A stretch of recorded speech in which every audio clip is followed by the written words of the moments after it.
Durant anys hem estudiat la Revolució Francesa i les seues grans figures, però no totes les veus van ser escoltades. Entre aquests documents del segle XVIII trobem un text excepcional, la Declaració dels Drets de la Dona i de la Ciutadana, de 1791.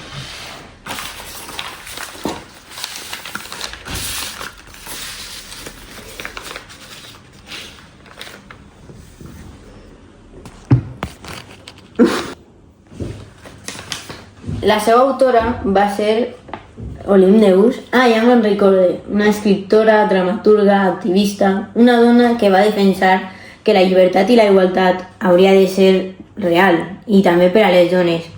Només hi ha paraules, però aquestes paraules ens permeten imaginar com va defensar les seues idees.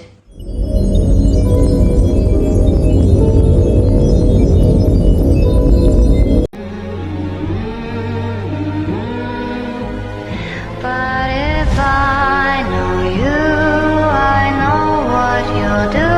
You'll love me at once the way you did once upon a dream.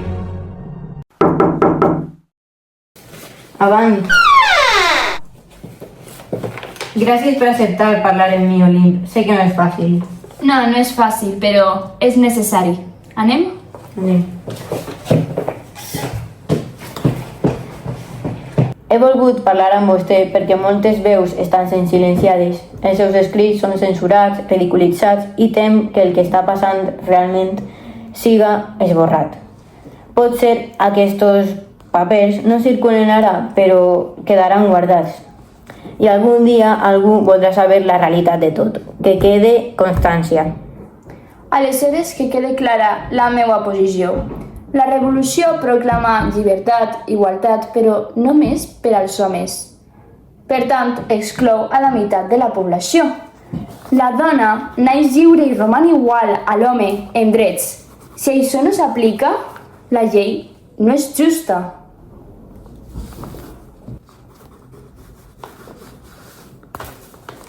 Les dones no poden votar, no poden governar, no poden participar en decisions polítiques. Com poden canviar aquesta situació? Precisament fem visible aquesta contradicció.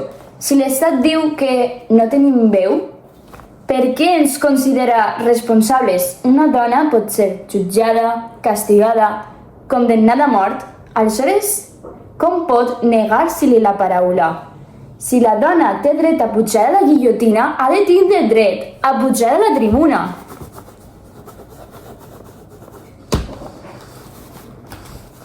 Alguns revolucionaris afirmen que les dones són inferiors per naturalesa. Què penses? Doncs que la inferioritat no és natural, és construïda. Primer se'ns nega l'educació i després s'utilitza aquesta ignorància com a justificació de la desigualtat.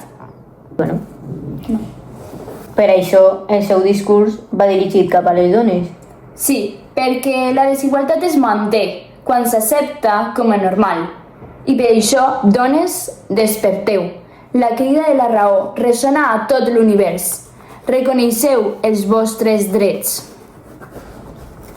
Però sap que defensar tot això la fica en perill, no? Ho sé, però no vull callar. El silenci també és una mena de condemna.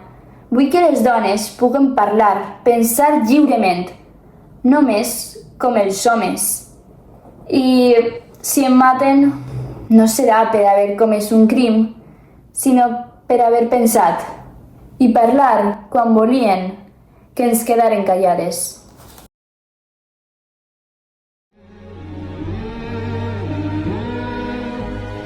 But if I know you. Olympe de Gouges va ser guillotinada en 1793, però les seues idees no van morir amb ella. Va defensar la igualtat quan fer-ho significava jugar-se la vida.